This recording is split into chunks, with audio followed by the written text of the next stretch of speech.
Udah lah.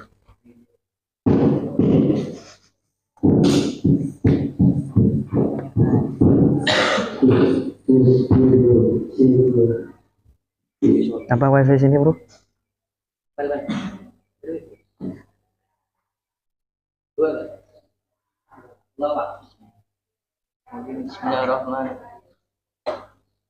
Bismillahirrahmanirrahim. Assalamualaikum warahmatullahi wabarakatuh. Alhamdulillahirabbil alamin. Alhamdulillahilladzi ja'ala al-islamu 'aqidah wa ja'ala Indonesia dawlatan mustaqimah. Ilahi anta ma'sudi wa ridwaka matlubi atini mahabbataka wa ma'rifataka ya Jalal ya Sultan ya Hanan ya Mannan ya Dzal Jalali wal Ikram. Amma ba'd. Hadratul Mukarram al-Mukhtaram yang saya muliakan, pengelola kampus Yai Haji Nasiruddin MSI MPD, yang saya hormati kepada Bapak Jamaluddin MPD selaku koordinator cabang kampus Nurul Amin, yang saya hormati kepada Bapak Ahmad Fauzi MPD.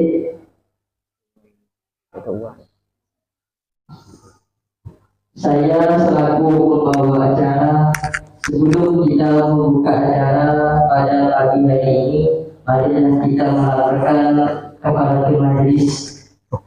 Teman berarti.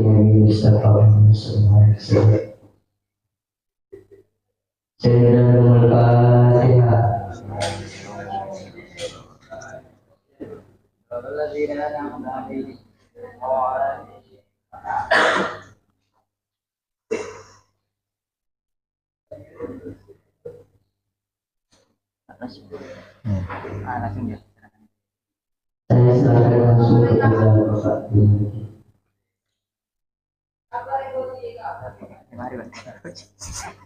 Kemarin berarti ya. Itu sudah jalan rekaman. Sudah di on enggak? Sudah ditekan. Sudah. Sudah. Oke. Assalamualaikum warahmatullahi wabarakatuh. Salam. Kita hari ini sebagai warga Nahdien, kenapa kita dinamakan warga Nahdien? Mungkin bisa dikatakan secara keturunan dia, dan juga karena kita kuliah di Yayasan Nahdlatul Ulama, yaitu Universitas Nahdlatul Ulama Kalimantan Barat, yang dikenal pada umumnya dengan sebutan UNO Kalbar. Jadi tentunya kita sebagai warga Nahdien, kita merupakan seorang muslim dan muslimah heran. Karena itu perlu kita ingat bersama bahwa hukumnya mengucapkan salam itu apa, dan hukumnya daripada menjawab salam itu apa. Tidak saya tahu kan, itu salam tidak salam dengan apa. Assalamualaikum warahmatullahi wabarakatuh. Waalaikumsalam warahmatullahi wabarakatuh. Bismillahirrahmanirrahim. Alhamdulillah, wassalamu ala rasulillah Sayyidina Muhammad ibn Abdillah, la hawla wa la quwwata illa billah.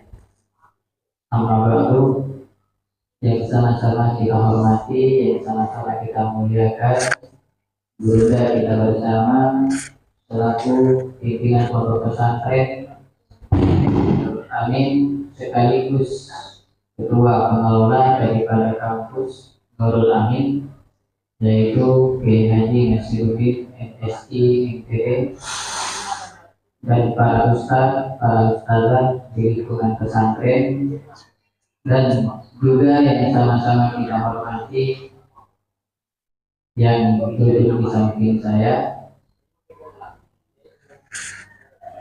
Pindah Ahmad Fauzi MPD, karena siogianya kenapa saya katakan pindah siogianya beliau tidak berkenan dipanggil bapak, tua sekali saya.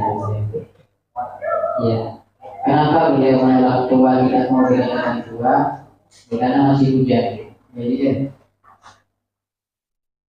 Enggak, sudah. dan juga yang saya hormati yang saya banggakan para aktivitas pengurus kampus dan jajarannya, pengurus panitia pelaksanaan workshop dan jajarannya.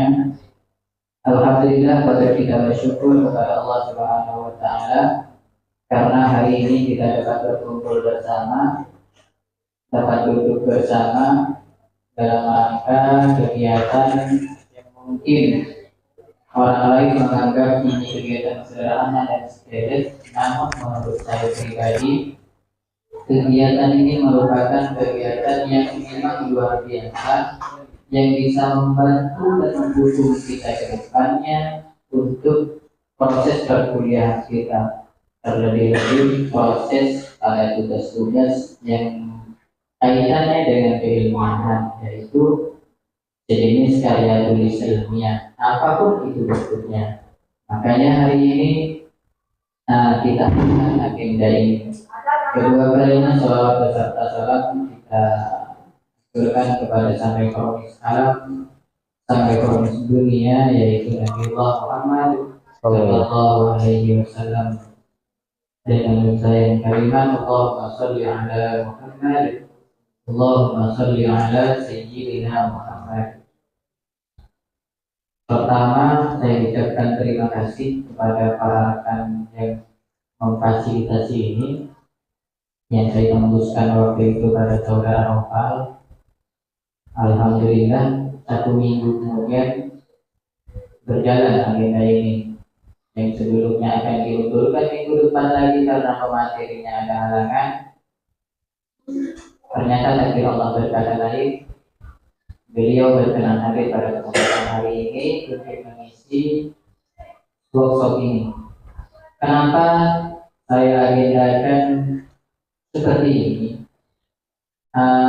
Memang sebenarnya kalau kata kawan saya ini, pas ala Google itu tunggal tamu ya. Kalau kita cek di Google, cek ya itu lengkap sebenarnya, ya kan? Cuma terkadang kita menggunakan hal itu salah kaprah, ketika kita membuat sesuatu instan semua ya. Selagi ada tugas makalah, tugas apa? Karena yang buat makalah sama dosen gitu kan, mungkin cuma saya yang ada tugas makalah. Itu nyampe ke saya ke dosen. Nah, saya lihat rata-rata kalau dari 100% itu mungkin 5%-nya yang ada masih ya apa bahasanya itu ada frasenya, 95%-nya itu terima jadi, rubah nama, rubah fakultas, rubah nama kampus saya. Secara mekanisme kemakalan atau karya tulisnya betul, rangkanya betul. Cuman tatkala kita dapat sanggahan dari orang, kok bisa seperti ini, teorinya apa? Kemudian kita ambil referensi dari mana? Oh, tulisan referensinya seperti ini, landasannya apa? Sehingga gagal punya landasan itu tidak mudah kita orang. Dan sebenarnya bayangan saya dari itu semua kelas itu hadir, terutama yang membar. Artinya kedepannya itu harapan saya mahasiswa itu mengerjakan medis atau karya tulis ilmiah lainnya, bukan sekedar menyelesaikan tugas, bukan sekedar nilai keluarga tugas selesai, bukan. Harapan saya itu dari mahasiswa itu meskipun tidak apa tidak mayoritas ada yang muncul, oh tidak nulis gitu kan, buat apa kita buat buku kan gitu kan. Nah itu bisa diprogramkan, misalkan nanti ada oh ayo buat klub menulis, akhirnya nama kita bisa dikenal lewat tulisan kita. Nah, tidak asal kertas-kertas saja, boleh saja kita menggunakan kertas-kertas saja selagi kita bisa mempertanggungjawabkan keabsahan daripada apa yang kita ambil itu. Nah, seperti apa teori-teorinya nanti, maka nanti akan disampaikan oleh rekan saya yang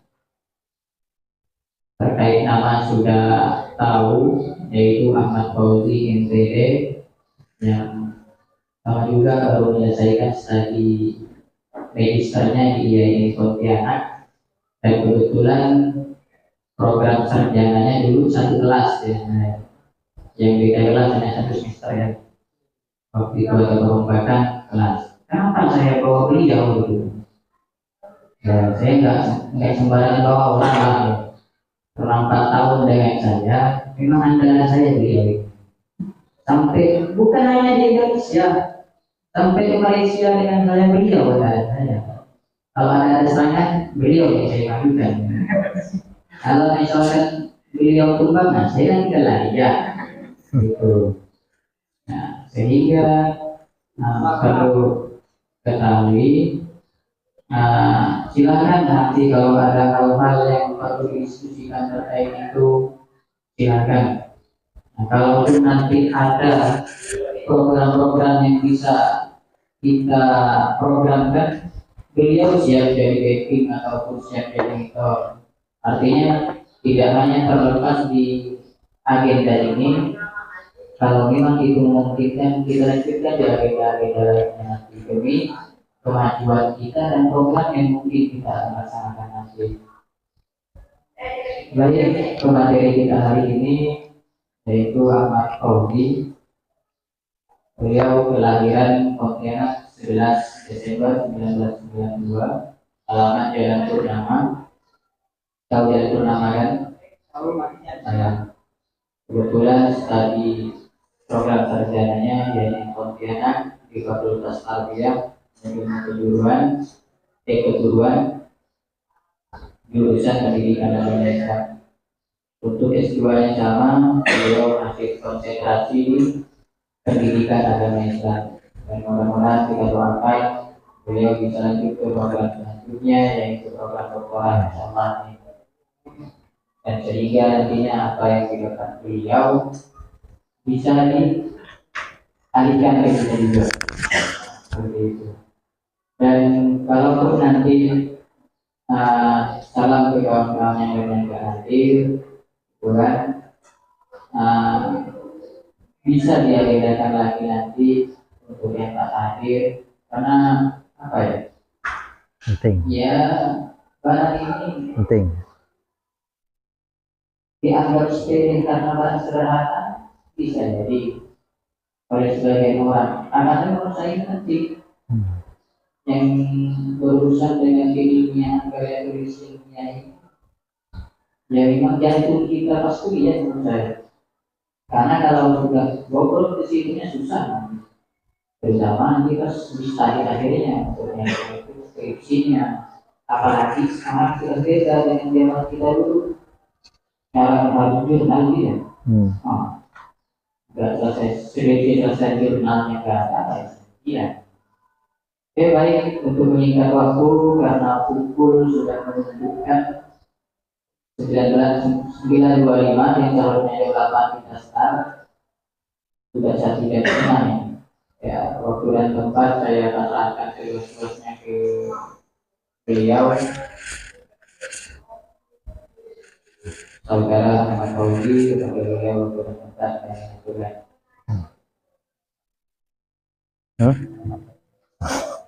Cek dengar.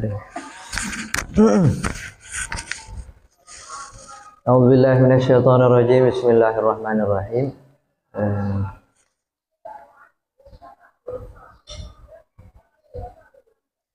Sebelum saya mulai, Hariah Hasa NU ya.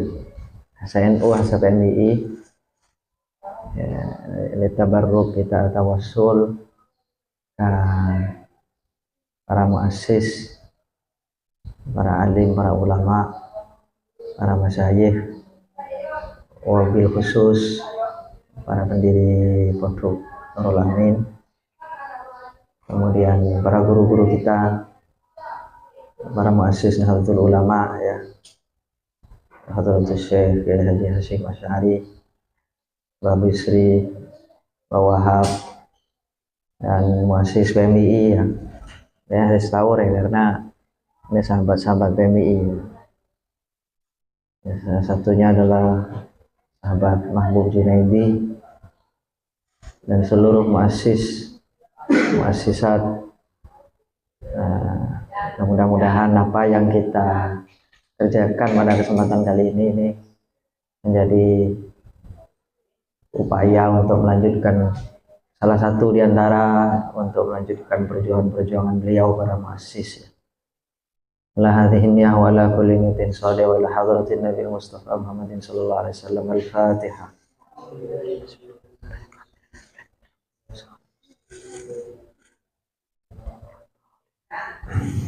Talangkong izin berdiri ya. Bismillahirrahmanirrahim. Assalamualaikum warahmatullahi wabarakatuh. Kamera aja banyorot lagi. Biasa kita generasi eksis gitu ya. Area kebebasan TikTok. Mundur lagi. Nah, jadi biar sahabat ke tengah pada. Nah, jadi pandai-pandailah kita ngatur ya. Ulangi lagi ya. Assalamualaikum warahmatullahi wabarakatuh. Mama corak lemah deh ini mungkin kurang ngakan ngaran ya. Ulangi lagi sekali lagi. Assalamualaikum warahmatullahi wabarakatuh. Waalaikumsalam warahmatullahi wabarakatuh. Harus semangat ya. Jadi selalu narasumber talon lagi ya. Terima kasih ya. Salam. Alhamdulillahirabbil alamin wa afdhalus shalawati wa atammut taslim ala sayyidina Muhammadin wa ala alihi thayyibin at-tahirin wa ashabihi ajma'in.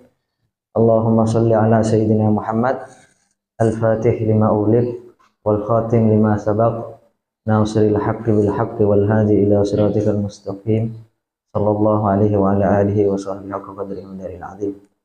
Hadratul kiram, para alim, para ulama, wabil khusus Mudir Ma'had Nurul Amin Kiai Haji Nasiruddin MSI MPD, para asatidah Masyayikh Nurul Amin, koordinator cabang ya, kelola, sahabat saya, sahabat Jamaluddin. Beliau ini CS saya di kampus sampai sekarang di CS ya. Jadi saya manggilnya bro saking gaul deh. Jadi, ya biasa kalau di Pontianak biasa saya sering merepotkan beliau deh. Jadi mengelak beliau sering menjadikan saya sebagai andalan, senyatanya itu hoax. Saya yang banyak menjadikan beliau sebagai andalan, sering repot. Dan sahabat-sahabat ya, menepemi aja ya, ke sahabat-sahabat, jadi malai semak deh. Ya, malai semak, malai akrab, ya, malai lok jauh deh, makanya PMI itu lo kena adalah sahabat-sahabati, memang sahabat sebini ya lo sahabati, menjelake ya lo sahabat. Meskipun menepotkan lain cerita lah ya, tapi karena kalian ini levelnya adalah level mahasiswa, lagi level mahasiswa penggerak ya. Nah, PMII itu muharrik. Nah, saya juga aktivis PMII, jadi lambat S1 Pak Jamal Ria cenderung soleh lambat kuliah, jadi mulai deh, ya, begitulah deh aktivitasnya itu. Ya mahasiswa soleh deh, makanya kuliahnya tepat betul ya. Nah, berbeda dengan saya. Saya ini karena ya itu tadi salah satu sebabnya adalah betah berlama-lama di kampus itu karena diantaranya adalah aktif di PMII dan beberapa organisasi lain. Jadi kuliahnya agak sedikit extend ya, memperpanjang sedikit gitu ya. Tetapi ya sebenarnya jadi aktivis itu bukanlah satu halangan sebenarnya, tidak menjadi satu halangan untuk kita kemudian harus melambatkan kuliah gitu ya. Nah, itu saja, itu yang mungkin akan pelajaran buruk yang mungkin jangan diikut lah oleh sahabat-sahabat gitu. Jadi kalau bisa dipercepat ngapain harus berlama-lama gitu ya. Karena satu hari Anda menunda perkuliahan maka Anda akan menunda proses selanjutnya yaitu pernikahan gitu kan. Karena itu tadi nanti akan ditunggu oleh mertua gitu ya. Bila sudah tangan nare. Kan belum bisa wisuda dulu baru udah gitu kan. Udah nikah maksudnya gitu ya. Tapi Pak Jamal ini meskipun sudah wisudanya 2 kali tapi belum dapat infonya ya. Dia masih kosong, iya, kosong lah berarti ya. Dia maksud hati nak nyakat saya tapi sakat balik. Sambil dicari-cari lah Pak Jamal ini, kasihan gitu ya. Mengenaskan hidupnya. Oke, hari ini kita akan bicara sebenarnya workshop. Workshop ini berat sebenarnya karena kita bicara soal teknis, apalagi ini teknis penulisan karya tulis ilmiah yang menjadi tradisi dan keseharian dari seorang mahasiswa ya. Saya ingin menggarisbawahi dulu, kalian harus membedakan cara belajar siswa atau santri dengan cara belajar seorang mahasiswa. Ini sekedar merefresh ingatan kita bersama, khususnya ingatan Pak Jamal ya. Mungkin kadang-kadang karena terlalu banyak ya cewek di Pontianak jadi suka lupa gitu ya tentang materi-materi perkuliahan. Nah, dia ada mau keluar berarti tidak kuat disahkan itu berarti. Jadi paradigma belajar seorang mahasiswa itu beda dengan siswa. Kalau dulu siswa waktu kita jadi santri, waktu kita jadi siswa itu belajarnya adalah base adalah kita menunggu apa yang diajarkan oleh guru. Jadi base pembelajaran adalah teacher center. Semua pembelajaran berpusat pada guru. Ya. Guru memaparkan apa, pokok kita tinggal terima saja. Ilmu pengetahuan itu kita tinggal terima saja. Tetapi hari ini sebagai seorang mahasiswa, model pembelajarannya adalah kita dibalik. Jadi selama ini kita menunggu waktu jadi siswa, jadi santri, nunggu penjelasan dari guru dan sebagainya. Nah, pengetahuan seorang mahasiswa itu ketika sudah pada level mahasiswa, dia harus mampu membangun pengetahuannya sendiri. Apa sih yang kira-kira saya butuhkan untuk menghadapi tantangan era hari ini? Jadi tidak lagi kemudian menunggu apa yang disampaikan oleh guru. Jadi kita harus mampu mencari sendiri pengetahuan. Maka pembelajaran orang dewasa itu kan belajarnya lebih menekankan kepada bagaimana peserta didik, mahasiswa itu aktif. Nah, saya mungkin hanya akan memberikan keyword saja, kata kunci saja, kalau bicara soal karya ilmiah.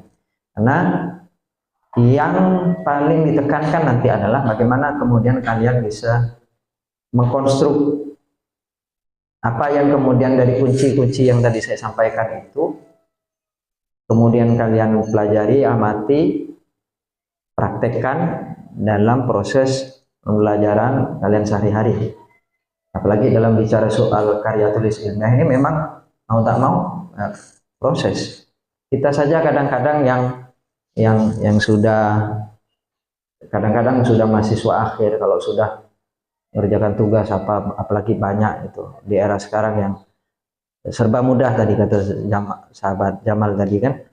Nah, itu kadang-kadang itu tadi bypass, shortcut, kopas udah kemudian dikonfirmasi ini benar enggak ini. Jangan-jangan apa yang kita kopas itu sendiri kita enggak paham.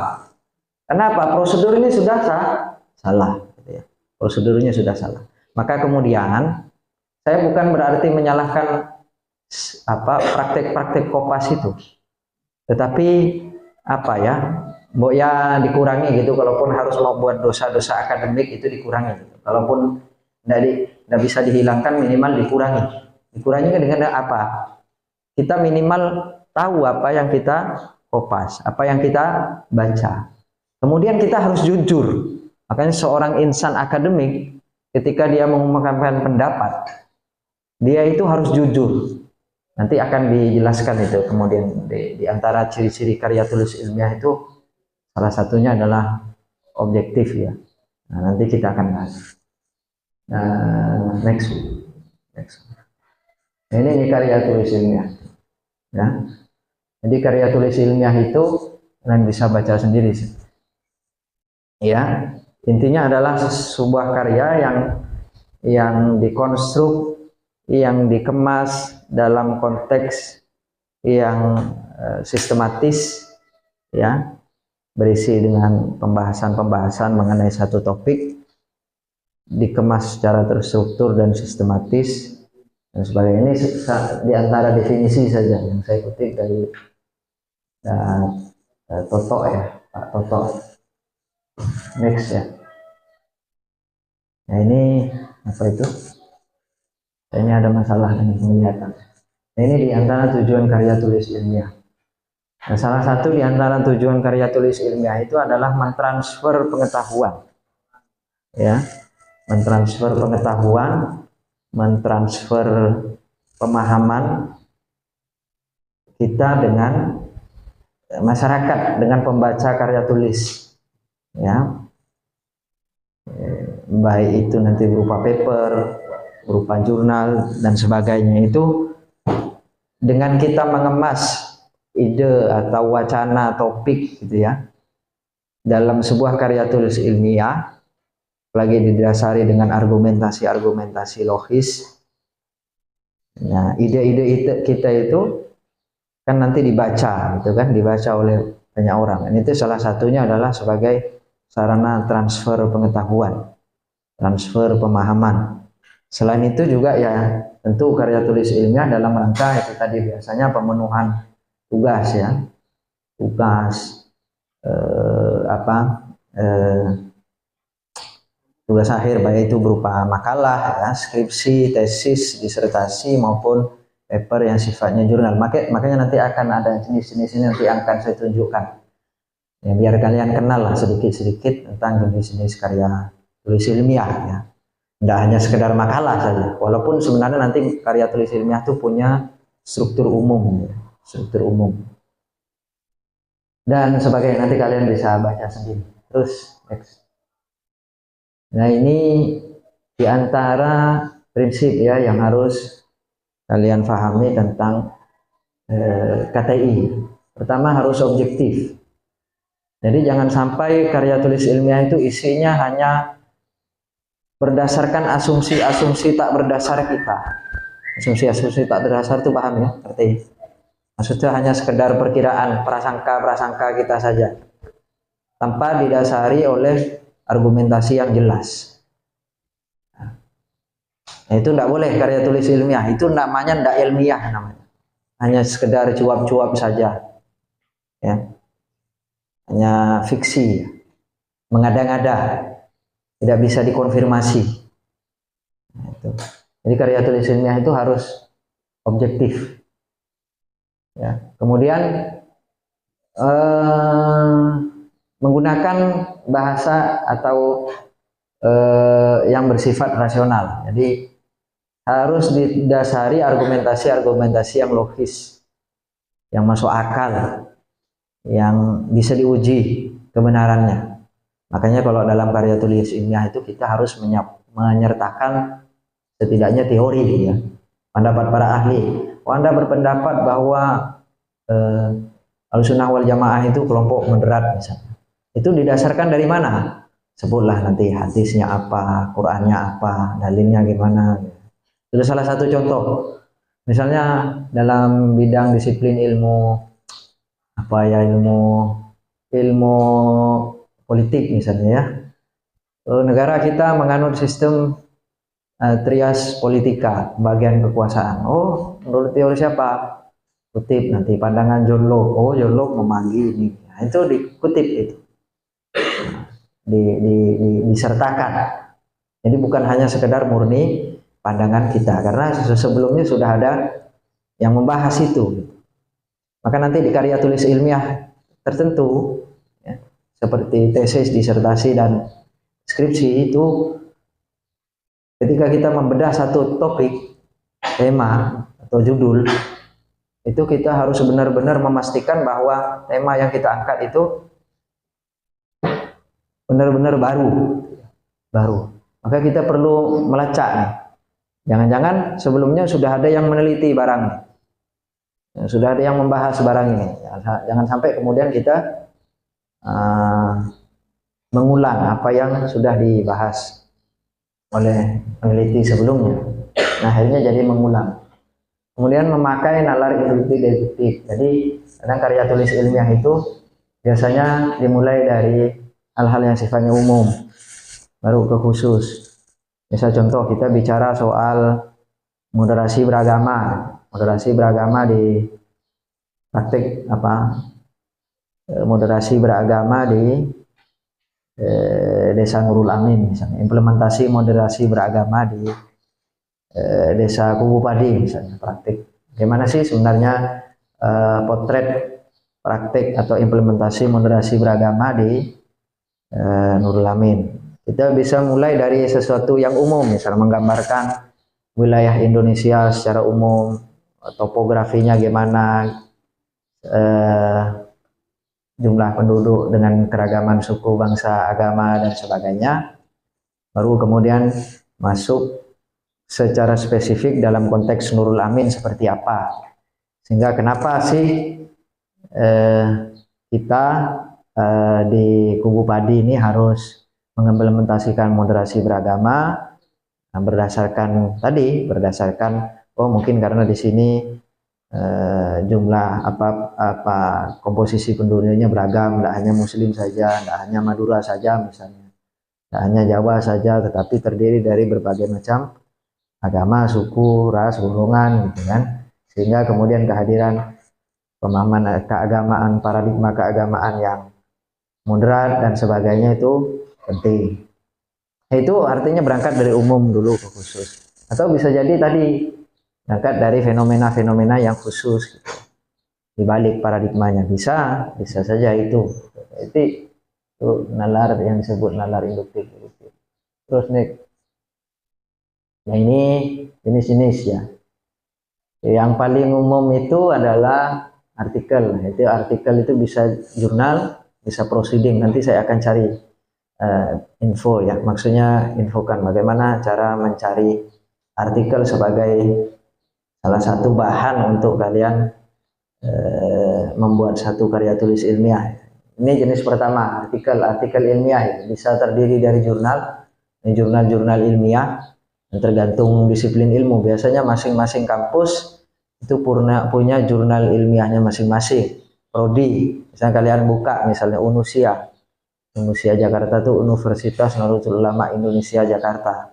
Nah itu mereka punya masing-masing prodi itu punya jurnalnya, jurnal ilmiahnya. Itu itu biasanya memuat hasil-hasil riset mahasiswa, hasil-hasil tulisan-tulisan mahasiswa terkait dengan disiplin-disiplin ilmu tertentu. Misalnya prodi apa? Misal manajemen ya. Manajemen dia pasti punya jurnal sendiri tentang manajemen misalnya. Yang prodinya misalnya pendidikan agama Islam, mereka pasti punya jurnal tentang pendidikan agama Islam. Begitu juga di IAIN juga ada jurnal gitu. Jurnal-jurnal itu masing-masing prodi ada. Itu memuat hasil-hasil penelitian mahasiswa ataupun dosen yang dalam rumpun itu gitu. Maka kalau kalian mau tahu wacana terbaru tentang wacana keilmuan ya, konsentrasi kalian itu banyak-banyak baca jurnal gitu, karena jurnal itu salah satunya adalah kriteria bisa tulisan kita bisa masuk jurnal itu kan baru gitu ya, terbarukan gitu. Karena untuk bisa nulis di jurnal itu melalui proses panjang gitu. Kita nulis, buat artikel gitu kan, kemudian nanti melalui proses editing, review ya. Review itu melalui review para pakar, itu kadang-kadang bisa lebih dari 2 itu pakar itu. Dicek ini baru enggak dan sebagainya, isunya yang diangkat menarik enggak di situ sebagainya. Itu jurnal ya. Nah, ini nanti saya akan ajarkan gimana cara nyari jurnal sebagai bahan literatur. Kemudian yang kedua adalah tugas akhir ya, nanti akan kalian ketemu ini setidaknya di skripsi ya, skripsi, tesis, disertasi. Tesis itu untuk S2, skripsi itu untuk S1, disertasi untuk S3. Nah, yang terakhir yang paling sering ya format makalah ya. Jadi ini paling sering ya, paling sering diminta oleh dosen untuk membahas tentang topik-topik tertentu. Next. Nah, ini struktur umum. Nah, struktur umum karya ilmiah kalau bicara makalah apa ini sama semua. Pasti diawali oleh pendahuluan. Paling nanti bedanya adalah muatannya ya. Kalau di makalah itu setidaknya biasanya memuat latar belakang, fokus masalah. Kalau format kita di IAIN kan fokus masalah, latar belakang. Nah, ini satu-satu saya jelaskan ya, secara lisan. Nanti saya akan share buku panduan, mungkin panduan karya tulis ilmiah yang mungkin bisa kalian baca sendiri lah terkait itu. Latar belakang itu biasanya memuat sesuatu konteks kenapa kita kemudian mengangkat satu tema ya. Ya, misalnya kita tertarik ini mengangkat tema implementasi moderasi beragama di Desa Kubu Padi. Apa sih yang melatar belakangi itu? Nah, oh, tadi konteks masyarakat Kubu Padi yang hidupnya beragam. Nah, untuk mendukung itu apa buktinya gitu kan? Itu kan opini kita kan, pendapat kita tuh. Disajikanlah data BPS. Berapa sih komposisi penduduk Desa Kubu Padi itu dari sisi agama, suku dan sebagainya. Biasa kan desa ada tuh. Nah, itu dilampirkan di latar belakangan yang kemudian menguatkan argumentasi kita. Kenapa ini? Kemudian misalnya, oh ternyata di Desa Kubu Padi ini ada hal-hal yang unik. Misalnya sering terjadi kegiatan gotong royong yang melibatkan banyak agama misalnya, atau misalnya ada praktek bagaimana ketika misalnya hari-hari besar agama gitu, masyarakat yang di luar agamanya itu juga ikut terlibat. Nah, itu bisa ditampilkan dalam latar belakang. Latar belakang yang mendasari kita tertarik mengangkat tema itu gitu, sehingga kita perlu merasa ini perlu untuk memotret sejauh mana sih implementasi moderasi beragama di kampung kita sendiri gitu. Isu lain misalnya, isu apa? Kalian mau cerita apa kira-kira? Isu tentang apa ya? Sejauh mana dampak penggunaan TikTok? Nah, Andi TikTok Kak Firina. Andi TikTok ya? Tada. Bo sepo man di TikTok. Mana di TikTok follow tentang TikTok ya dek ya. Ah, itu penting itu ya. Nanti dicarilah di rayon Asy-Syafi'iyah itu TikTok saya itu Fauzi Muliji ya. Nanti follow tentang TikTok ya. Mari kalian tercerahkan ya. Tapi kalau Jamal enggak usah ya, enggak usah main TikTok mal, bahaya itu. Bisa enggak ngajar nanti kalau main TikTok. Bahaya. Banyak janda berkeliaran di sana. Aduh, ya Allah. Nah, misalnya banyak dampak penggunaan TikTok terhadap motivasi belajar mahasiswa gitu, atau apa seperti itu. Ya, bagaimanapun hari ini kan misalnya di antara sekian banyak media sosial itu TikTok itu menjadi nomor 1 ya, top 10. Facebook tuh lewat dah, Instagram tuh dah sangat jauh sekarang. Nah, itu bisa diteliti. Berdasarkan kita ungkapkan data bahwa hari ini di Gen Z, ngerti Gen Z ya? Generasi Z itu generasi kalian ini yang kelahiran tahun 2000 ke atas. Kan rata-rata kalian lahir tahun 2000 ke atas kan? Nah, itu masuknya Gen Z. Rata-rata di generasi Gen Z itu lebih banyak memilih TikTok sebagai media sosial ketimbang Facebook, misalnya Instagram. Nah, itu disertakan tuh data-data itu dicari. Cari melalui hasil riset penelitian jurnal, bisa kita kutip dari jurnal misalnya, atau dari survei-survei. Nah, survei-survei itu juga bisa dijadikan data. Kita kutip untuk menguatkan argumentasi kita. Nanti saya akan pelan-pelan akan ajarkan bagaimana caranya mencari bahan-bahan seperti itu. Nah, itu latar belakang. Nanti fokus masalah nanti itu adalah poin-poin subpoin apa dari topik-topik itu. Misalnya kalau kita bicara soal dampak penggunaan TikTok di generasi muda desa Kubu Padi terhadap motivasi belajar, nanti fokus masalahnya apa kira-kira? Misalnya, misalnya bagaimana sih sebenarnya penggunaan TikTok di generasi muda desa Kuku Padi itu seperti apa? Apa sih motif generasi muda Kuku Padi itu menggunakan TikTok? Motifnya apa saja? Oh, saya pengen cari cewek, gitu kan? Nanti kan dijawab tuh sama ini kan, melalui pertanyaan-pertanyaan itu. Pengen cari cewek, lihat yang bahenol, kan jawaban macam-macam tuh. Terus, oh pengen cari, karena saya senang ini apa video dakwah ustadz-ustadz viral gitu kan. Nah, biasanya banyak di TikTok gitu kan. Nah, itu bisa kan motifnya banyak tuh kan, motifnya banyak dan itu bisa diteliti gitu. Modusnya apa gitu. Kalian menggunakan TikTok itu apa? Nah, itu masuk di fokus masalah. Nanti fokus masalah itu turun dalam pertanyaan penelitian. Yang kedua nanti dampaknya. Yang mana sih dampak penggunaan TikTok itu terhadap motivasi belajar misalnya atau apa begitu ya. Berapa jam sih kalian nanti menggunakan TikTok? Apa begitu. Pakai perangkat apa dan sebagainya. Itu bisa dimasukkan dalam fokus masalah dan diturunkan dalam penelitian. Intinya fokus masalah itu memecah nanti poin-poin dari topik yang ingin kita bahas.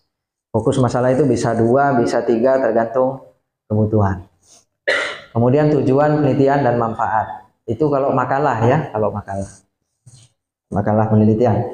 Nah, kalau paper itu biasanya pendahuluan itu nanti biasanya digambarkan secara umum. Latar belakang, kemudian nanti sebab kita menulis karya itu apa dan sebagainya nanti dibahas juga fokus masalahnya, tapi tidak dipecah dalam sub-sub kategori gitu ya. Kemudian tujuan kita mengangkat itu apa dan apa manfaatnya, apa relevansinya kita mengangkat itu. Dan kalau deskripsi biasanya ditambah dengan metodologi. Ini biasanya masuk di bab 1, 2, pendahuluan ini biasanya masuk di bab 1. Nah, yang kedua adalah isi atau pembahasan. Isi atau pembahasan itu biasanya memuat mengenai muatan atau topik yang ingin kita bahas. Jadi kuncinya adalah menjawab fokus masalah. Jadi disinilah nanti data, fakta, kemudian argumentasi kita terhadap topik yang akan kita bahas itu adanya di sini. Nah, kalau deskripsi itu biasanya ada di bab berapa ya? 4 atau 5 ya. Pembahasan, fakta dan pembahasan, paparan data dan pembahasan. Ya. Misalnya kita mau ngangkat profil Pondok Pesantren Nurul Amin sebagai lembaga pendidikan Islam di Desa Kubu Padi misalnya. Nah, itu biasanya nanti terkait dengan data, kapan berdirinya dan sebagainya, apa segala macam, itu nanti adanya di sini. Adanya di sini. Ya. Pembahasannya di sini. Tapi latar belakang kita kemudian mengangkat itu adanya di sini. Ya, adanya di sini. Ya, tuh. Intinya adalah membahas fokus atau topik yang kita bahas. Biasanya kalau deskripsi ya di bab 4 atau 5. Nah, di penutup nanti biasanya diisi kesimpulan konklusi dari makalah, paper ataupun tesis, skripsi, disertasi yang kita bikin ya. Biasanya itu hanya terdiri dari selembar, 2 lembar, dan itu berisi gambaran umum, jawaban umum ya, kesimpulan umum dari rumusan masalah yang kita bahas. Kalau misalnya rumusan masalahnya 3 ya kesimpulannya 3. Rumusan masalah 2 kesimpulannya 2. Ada kesimpulan khusus mungkin umum, kemudian dipecah dalam sub-sub kesimpulan. Kemudian nanti biasanya berisi juga saran dan rekomendasi. Kira-kira apa saran Anda setelah Anda misalnya melakukan penelitian tentang implementasi moderasi beragama misalnya di Kupu Padi ini, kira-kira apa saran dan rekomendasi apa yang bisa Anda berikan berdasarkan hasil penelitian ini? Oh, misalnya kita pengen merekomendasikan kepada kepala desa melalui hasil riset ini untuk lebih meningkatkan misalnya wawasan masyarakat desa Kupu Padi tentang penguatan moderasi beragama dan sebagainya. Itu tinggal dibuat-buat saja nanti berdasarkan hasil riset yang kita bikin ya. Itu 2 hal itu. Nah, itu kalau deskripsi, di tesis, disertasi itu biasanya berada di bab 6. Kalau di makalah itu paling akhir ya, bab 3 atau penutup ya. Dan next. Nah, ini penjelasan umum saja dan bisa baca sendiri. Nah, ulangan itu biasanya berisi di latar belakang dan sebagainya. Terus next. Terus pembahasan juga begitu. Next. Penutup ya biasanya berisi kesimpulan dan saran ya, konklusi lah. Next. Thank you. Mari. Nah, ya. Beresnya. Itu karena saya pengennya praktek sih sebenarnya, tapi mungkin semua enggak ada bawa laptop ya, ada bawa laptop. Ada sebagiannya. Kan, tahu saya contohkan saja. Saya izin ya. Saya di sini. Ini connect internet enggak? Oh ya. Oh ya. Di mana sini bisa enggak? Geser dulu. Saya ingin lihatkan saja nanti kalian bisa praktek sendiri. Ini belum bicara soal pengutipan dan sebagainya ya. Nah, pengutipan itu kalian nonton YouTube aja nanti. Penggunaan manajemen referensi dan sebagainya itu. Tapi saya ingin mengajarkan kalian bagaimana mencari sumber-sumber otoritatif, sumber-sumber sahih. Tapi ini acara hadis kan, ya, belajar hadis ya. Jadi kalau mau meriwayatkan hadis itu kan harus satu hadis dikatakan sahih itu kan salah satunya adalah sanadnya jelas kan. Nah, dalam karya ilmiah juga begitu. Dalam karya ilmiah itu kita harus kemudian ketika mengungkapkan satu pendapat, satu pandangan, itu kita harus jujur. Ini pandangan kita apa pandangan orang lain? Ya, kalau pandangan orang lain, tentu konsekuensinya kita harus menyertakan dengan sumber. Anda kutip dari mana? Misalnya. Anda rujuk dari mana? Ya, jurnal ilmiah kah? Buku kah? Atau apa ya, kitabkah misalnya? Kalau kitab, kalau buku halaman berapa, cetakan berapa, ya itu disertakan. Itu bentuk kita jujur gitu ya. Nah, kalau hadis nomor berapa, terletak di mana, ya kan, Hadis Bukhari misalnya kan, nomor berapa? Apa redaksinya? Sanad apa? Ya kan? Status periwayatnya dari remah, nah, kan gitu. Ini hanya sekedar ngutip hadis, plek, ambil terjemahannya sudah selesai. Nah, tidak ada itu, gitu kan? Nah, itu ya, nah, saya ajarkan.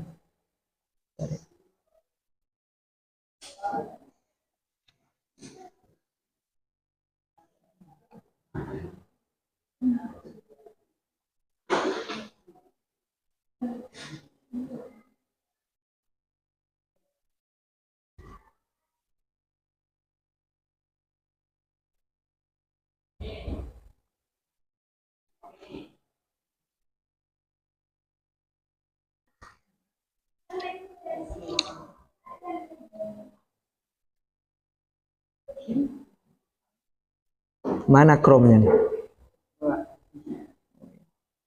Coba cari Chrome-nya mana?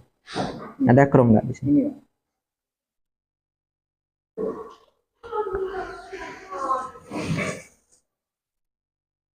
Repot kalau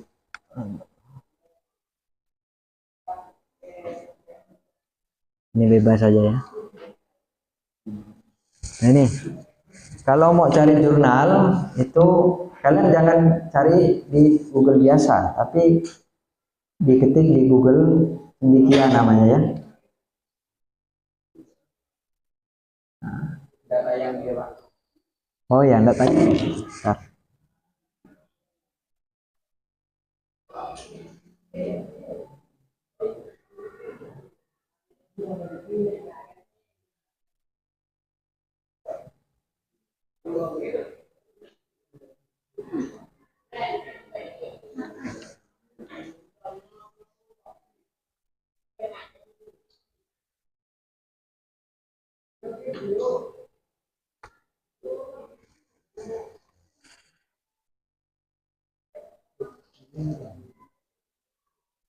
Enggak connect ya.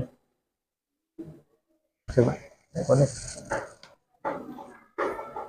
Kuat dan internet.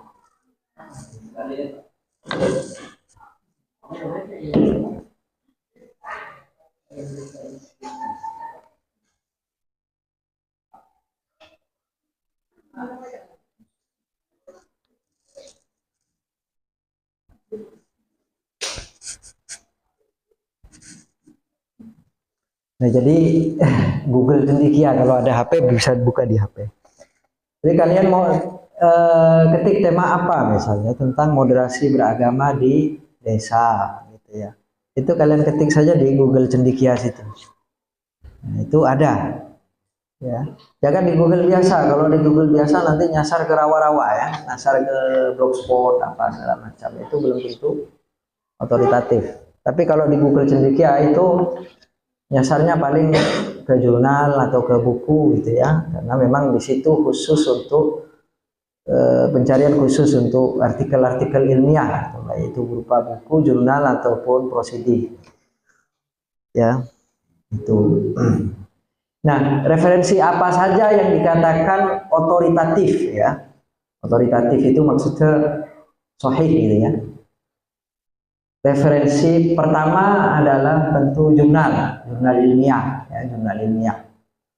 Itu boleh dikatakan adalah referensi yang otoritatif. Usahakan jurnalnya itu yang berbahasa Inggris, ya. Berbahasa Inggris atau berbahasa Arab misalnya.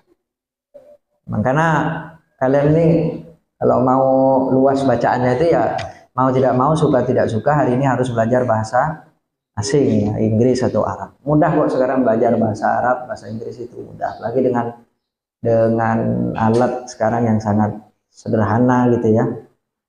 Kita tidak paham, misalnya tidak paham satu makna gitu kan, tinggal diterjemah saja, itu kan mudah sekarang. Tinggal klik saja gitu, mudah. Tapi syukur-syukur kita bisa punya pemahaman interpretasi sendiri kan. Kalau pakai terjemahan Google itu kan lain artinya. Itu. Nah, itu sangat disarankan kita biasanya menulis dengan menyertakan sumber-sumber atau referensi-referensi asing dalam bahasa Inggris kah atau dalam bahasa Arab. Itu kalau nulis tesis biasanya poinnya besar tuh. Kita nulis terus kutipan kita itu dari jurnal-jurnal Scopus misalnya kan, jurnal-jurnal yang berbahasa asing itu keren gitu, atau dari kitab-kitab gitu ya. Tapi kalau kita ngutip dari Mahmud misalnya, nama-nama Indonesia misalnya, Jamaluddin gitu kan nggak keren sekali gitu ya. Nah itu ya bukan berarti sih merendahkan, gitu ya. Ya bagus sebenarnya, tetapi bisa jadi Jamaluddin itu juga mengutip dari pendapat yang lain gitu ya. Makanya kita menelusuri betul gitu, mana yang betul-betul ini gitu. Jangan sampai kemudian kita hanya sekedar mengutip argumentasi orang, tapi itu bukan dia sebenarnya yang buat itu teori itu. Makanya kita misalnya dalam teori pendidikan, teori psikologi gitu kan, teori pendidikan ya, teori belajar gitu kan ada belajar tuh, ada dua tuh paradigma belajar tuh kan, behaviorisme sama konstruktivisme. Kalau behaviorisme itu yang tadi saya sampaikan tuh, model belajar yang model belajar pembiasaan ya, kebiasaan kita dikondisikan untuk disiplin dan sebagainya, hanya sekedar menunggu dan sebagainya itu kan. Nah itu teori siapa? Dicari tuh. Oh teori si ini, pakar psikologi ya, dicari, dikutip bukunya langsung dicari kan, pasti buku-bukunya itu dalam bahasa Inggris. Nah sekarang nanti juga saya akan ajarkan gimana cara mencari buku asing atau buku-buku yang mungkin kita tidak mampu beli, itu bisa kita dapatkan secara balas atau secara gratis. Sekarang ini kalau mau jadi orang pinter mudah sebenarnya, tinggal kita tuh mau atau enggak gitu ya. Saya itu di HP saya itu untuk aplikasi buku ya, membaca itu saya ada 2 atau 3 gitu. 3. Nanti kalian bisa install salah satunya iPusnas. iPusnas itu boleh dicari di Android ya. Semacam ini perpustakaan digital, tapi isinya di situ ribuan buku. Jadi ribuan buku. Kalian mau cari buku tentang apa? Novel kah? Buku-buku ilmiah kah? Itu ada. Nah, apalagi buku-buku mata kuliah tuh biasanya ada, banyak ada. Dan itu kalau kita beli kan berbayar gitu ya. Itu bisa kita memanfaatkan buku iPusnas. Walaupun kadang koleksinya juga enggak segitu lengkap gitu, enggak baca, enggak banyak. Enggak begitu lengkap gitu. Kalau mau yang berbayar ada Google Playbook. Ada Google Playbook ya. Di HP kalian tuh kan yang Android itu biasa ada. Nah, sekarang akhir-akhir ini setahun terakhir ya, setahun setengah atau setahun terakhir ini saya sudah agak jarang beli buku fisik. Ya, sudah agak jarang beli buku fisik. Ada kadang sebulan sekali gitu ya. Tapi sudah sering beli buku yang online gitu ya. Nah, timbang kita top up untuk main slot atau main ML atau apa begitu kan, ya mending kita beli buku gitu kan. Top upnya untuk beli buku gitu ya. Itu bisa. Sekarang Google Playbook itu bisa.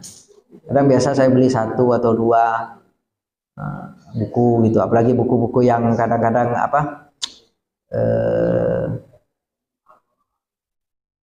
memang tidak ada gitu, di iPusnas tidak ada, di fisiknya juga susah kan karena harus nunggu lama. Jadi itu tinggal klik aja, nah kita bisa beli itu Google Playbook. Ada nanti, kalaupun tidak ada di keduanya, nanti ada situs nanti yang mungkin bisa saya cari, tapi itu harus daftar dulu, daftar di pakai email ya, daftar pakai email, kemudian kalian nanti bisa download, dalam sehari itu bisa download maksimal 10 buku. Nah, itu bisa. Maka di laptop saya saya juga bawa hard disk. Laptop saya itu ribuan buku, baik itu dalam bahasa Indonesia maupun bahasa Arab, bahasa Inggris. Nah, itu banyak buku. Jadi sebenarnya saya ini tidak pinter. Yang pinter itu HP saya, laptop saya gitu kan. Nah, ya perangkat-perangkat yang ada hari ini. Jadi iman-iman kalau kalian kemudian punya HP, punya laptop, ya punya HP kadang-kadang tidak lebih dari satu, biasanya lebih dari 1 gitu ya. hanya dipakai hanya medsosan, tiktokan, VC-an sama ceweknya, itu kan eman gitu, mubazir. Ya, itu kata para ulama, kata makalat itu innal mubadzirina kanu ikhwana syayatin kan. Ya, mau kalian jadi saudaranya setan kan? Nggak mau gitu kan? Nah, jadi harus dimanfaatkan kehadiran perangkat-perangkat itu. Perangkatnya canggih, Windows-nya Windows 11. Kayak ini kan Windows 11. Tapi eh, kerjanya hanya kopas saja, ya kan, malu-maluin namanya itu ya. Jadi itu saya sayang sekali kalau internetnya enggak ini. Tapi nanti saya coba kirim inilah ya, kirim tutorial atau YouTube yang mungkin bisa kalian baca sendiri bagaimana mencari jurnal dan sebagainya. Nanti saya akan kirim melalui ketua rayon atau panitia. Mestinya praktek kita gitu, tapi karena memang kondisinya internet tidak ada, jadi susah untuk kita praktek. Saya kira itu mungkin yang bisa saya sampaikan. Kita lebih banyak diskusi saja nanti. Kalau kalian ada kendala apa, silahkan seputar penulisan makalah bisa disampaikan ke saya. Terima kasih. Hadanallahu iyyakum ajmain wallahul muwaffiq ila aqwamit thoriq. Assalamualaikum warahmatullahi wabarakatuh. Ya, mau moderator Maila. Monggo silakan yang mau bertanya. Moderator Pak Helang. Gawat moderator. Wifi-nya mati. Oh, wifi-nya mati. Jawab. Assalamualaikum warahmatullahi wabarakatuh.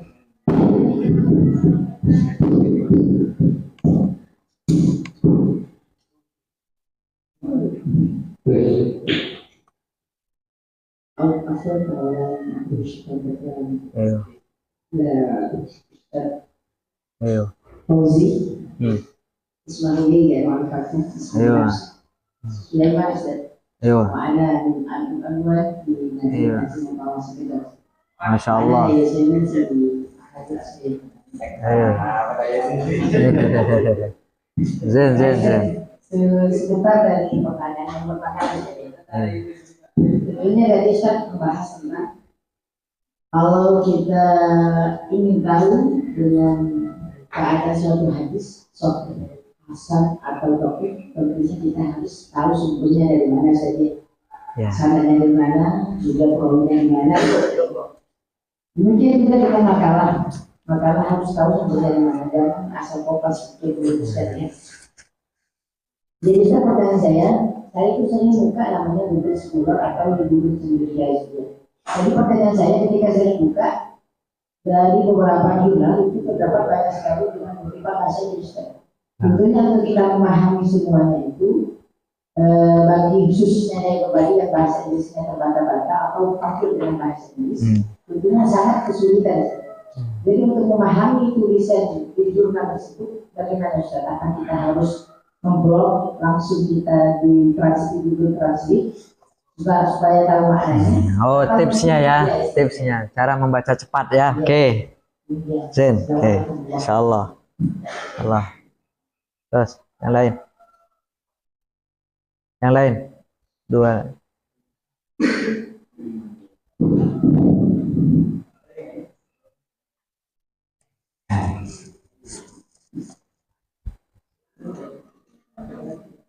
Korca tanya status ya. Tak akan jawab. Assalamualaikum warahmatullahi wabarakatuh.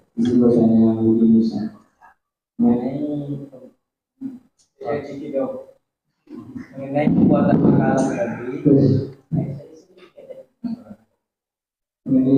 makalah tadi, dan bahan-bahannya, sedangkan di yang khususnya di generasi Z itu ada yang namanya Apa? AI.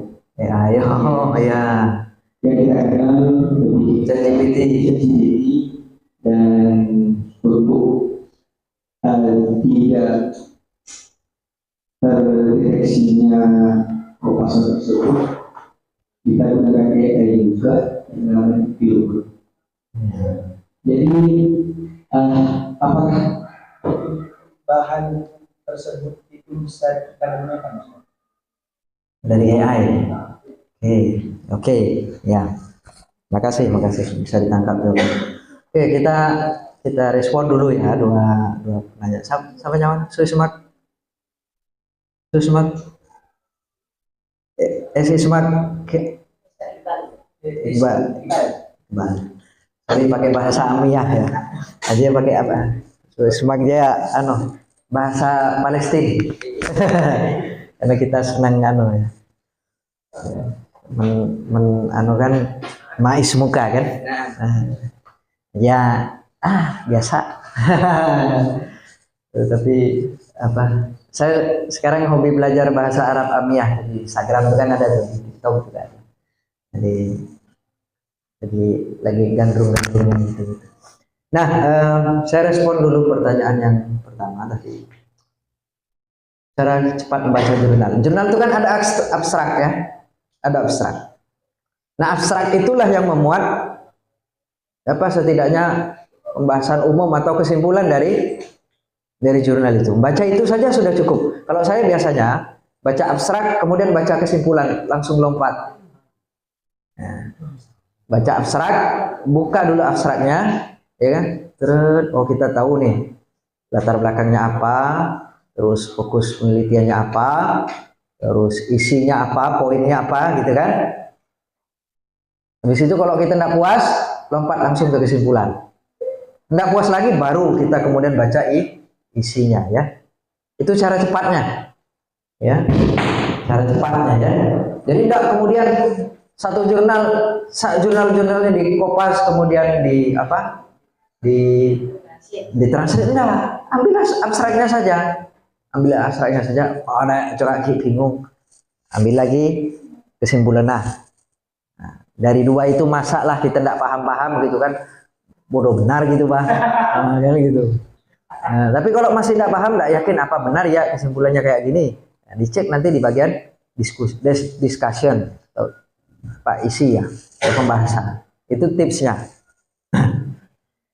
Makanya jurnal itu dibaca dulu tentang tema-tema serupa, dikumpulkan, baru dibaca. Dulu biasanya dosen saya itu ngajarkan gini. Dosen saya itu ketika misalnya meriset, melakukan proses, itu kan kayaknya di literatur review ya. Jadi kita mereview jurnal-jurnal yang berkaitan similar ya, sama topiknya dengan penelitian kita. Itu kita review, kemudian dibuat semacam catatan kecil gitu, note kecil di atas. Jurnal ini bahas apa? Itu menurut bahasa kita. Nah, menurut bahasa kita itulah yang kemudian kita masukkan dalam penelitian kita berdasarkan kutipan dari jurnal itu. Jadi menurut Jamaluddin 2023 dalam kurung 2023 karena kebetulan jurnal itu keluar tahun 2023 mengatakan bahwa itu terus dengan bahasa kita, simpulan kita dari hasil bacaan terhadap jurnal itu tadi, paham ya? Nah itu, jadi gitu. Jadi dosen saya dulu gitu, dikumpulkan dulu kemudian dibuat catatan. Dulu saya sampai kuliah itu sampai disuruh ngeprint jurnal ya, banyak di jurnal, kadang-kadang 10, 20, 30, 50 jurnal itu diprint semua, diprint habis itu dibaca, setelah dibaca diberi catatan. Jurnal ini bahas tentang apa? Ya menurut bahasa kita sendiri, tidak boleh kopas. Memang betul-betul bagaimana sih kita sejauh mana pemahaman kita terhadap jurnal itu. Jurnal yang kita baca itu kita parafrasekan, kita bahasakan dalam bahasa kita sendiri. Baru setelah itu, setelah metode kayak gitu tuh, baru saya diajarkan tips ringkasnya. Salah satunya adalah melalui abstrak. Kita baca abstrak, kemudian langsung lompat ke kesimpulan. Setelah kesimpulan, kalau misalnya kita tidak puas, baru kita ke discussion. Itu cara membaca cepat ya, cara membaca cepat. Terus bagaimana kalau dengan buku? Ya buku ya, kalau bukunya sifatnya kumpulan hasil riset, ya kita cari hasil riset atau tulisan yang relevan dengan tema kita. Makanya penting ada daftar isi, indeks. Itu kan sebenarnya indeks buku yang ada di belakang itu Itu bukan tidak ada manfaatnya, ada manfaatnya. Kita mencari keyword tertentu itu mempermudah. Kemudian daftar isi juga buku. Kadang buku itu saya banyak buku di rumah, bukan nggak kemudian saya baca semuanya, enggak. Kadang-kadang saya baca hal-hal yang penting, relate dengan apa yang kita bahas. Gitu. Kalau nggak gitu kemudian dari awal sampai akhir kemudian dibaca ya sakit juga Pak. Kita pengen juga tiktokan gitu kan, pengen juga update status gitu kan, tak sempat kita kalau hanya sekedar baca buku gitu ya. Nah itu tips membaca. Makanya ya cara membaca orang ini kan beda-beda ya. Membaca orang dan tidak semua, kadang ada yang dia baru bisa mendapatkan pemahaman utuh itu kalau dia bisa membaca dari awal sampai akhir. Itu ada yang terbiasa dengan model membaca scanning atau skimming ya, itu ya soal rasa saja. Sampai di sini Fahim tuh Suaya atau kathir. Alhamdulillah, insyaallah. Untuk itu kan terkadang di Google itu, dan itu tertera dengan bukunya juga saja. Iya. Maka itu memang asli bukunya. Makanya kita perlu cari. Itu kan banyak biasanya buku PDF-nya bisa kita lacak kok. Gitu. Itu memang asli sumber bukunya. Iya, kalau jurnal memang harus asli bukunya. Kutipan-kutipan itu harus jujur gitu. Yang ngutip itu betul. Karena itu berkaitan dengan sitasi kan. Kita merujuk pada sumber-sumber yang otoritatif. Dan itu harus dicek. Kadang-kadang juga ada yang ini. Makanya kita perlu, makanya salah satu untuk mempermudah melacak sumber asli itu, salah satu dengan kita membaca jurnal. Jurnal itu kan biasa ada kutipan-kutipan tuh. Kutipan-kutipan itu bisa kita pakai untuk merujuk pada asli. Asalkan kita punya bukunya gitu. Dan kita kemas dalam bahasa kita sendiri gitu. Bukan bahasa si pengelola jurnal itu. Jadi bukan hanya sekedar kita ngambil kutipannya, ngambil daftar pustakanya, kemudian kita klaim seolah-olah itu milik kita. Itu enggak boleh, itu enggak jujur namanya. Nah, jadi kita rujuk, download bukunya. Misalnya dia ngutip dari Karen Armstrong, bukunya ya Karen Armstrong, di bawah tuh tulis The History of God, misalnya sejarah Tuhan, halaman sekian. Download bukunya, ada di PDF, ada banyak kok bukunya. Kalau buku-buku kayak gitu. Sekarang ini banyak resources yang bisa kalian manfaat. Nanti saya akan kirim satu situs underground ya. Itu situs sebenarnya tidak boleh diketahui banyak orang gitu ya. Karena sangat-sangat berbahaya gitu. Bisa tidak laku toko buku itu gara-gara situs-situ. Tapi karena kita ini apa ya insan mustadafin yang lebih mengutamakan beli skincare dan kuota daripada beli buku gitu ya.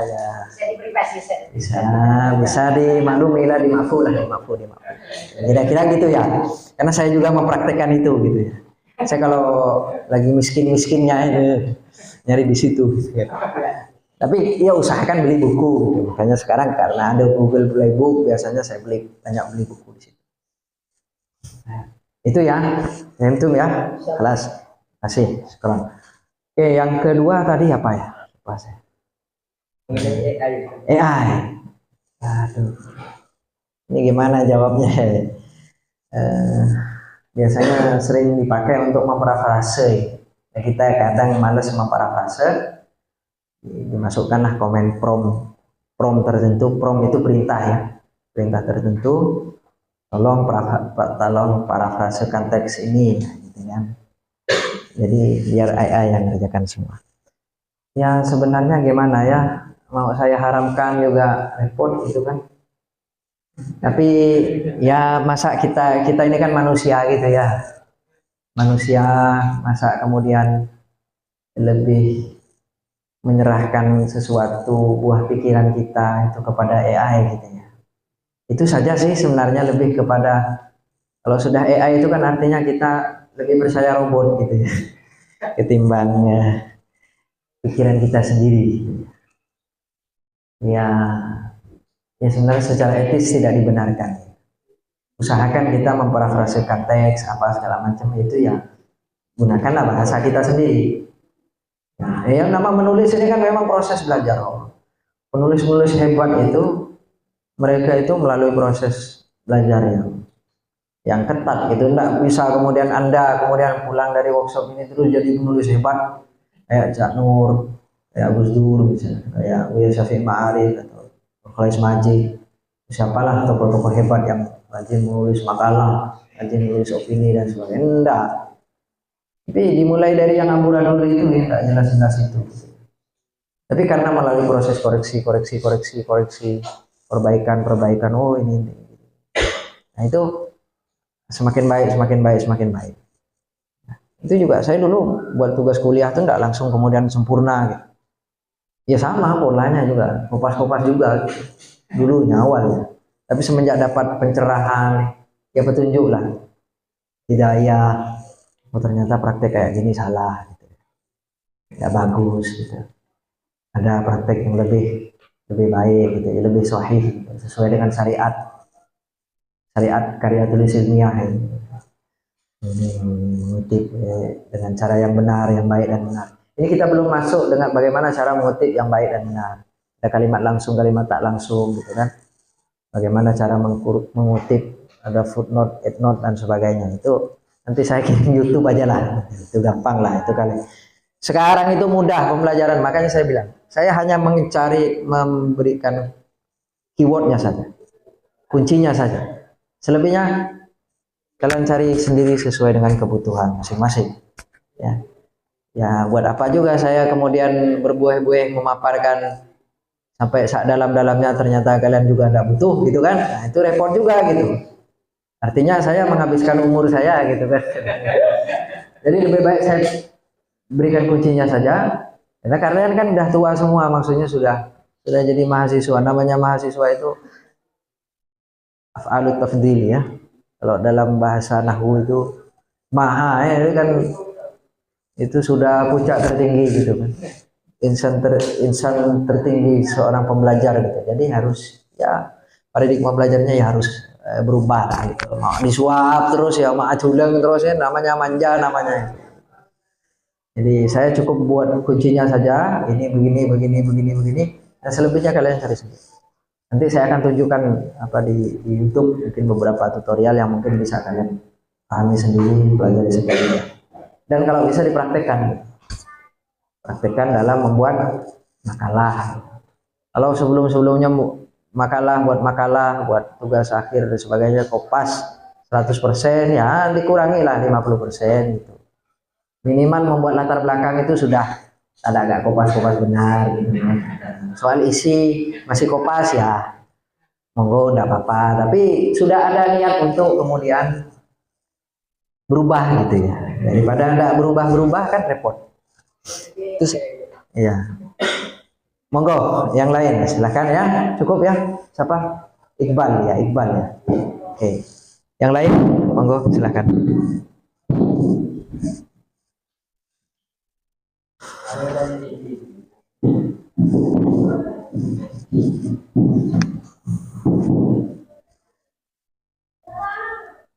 Ya, silakan. Sebini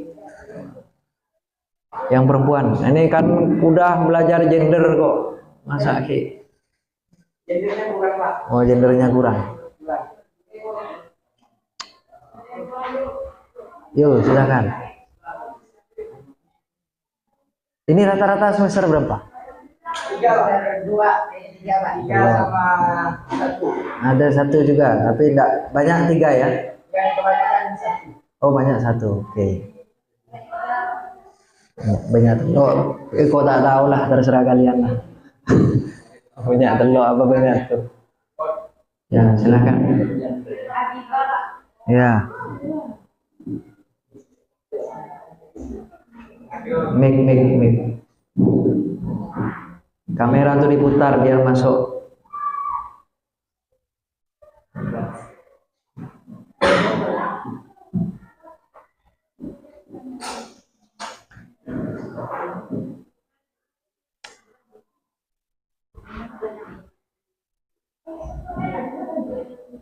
Ya enggak apa-apa, nanti masuk TikTok saya jadi viral.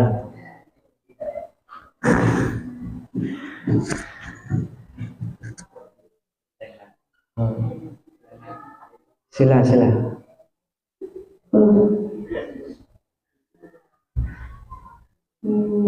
Assalamualaikum warahmatullahi wabarakatuh. Waalaikumsalam.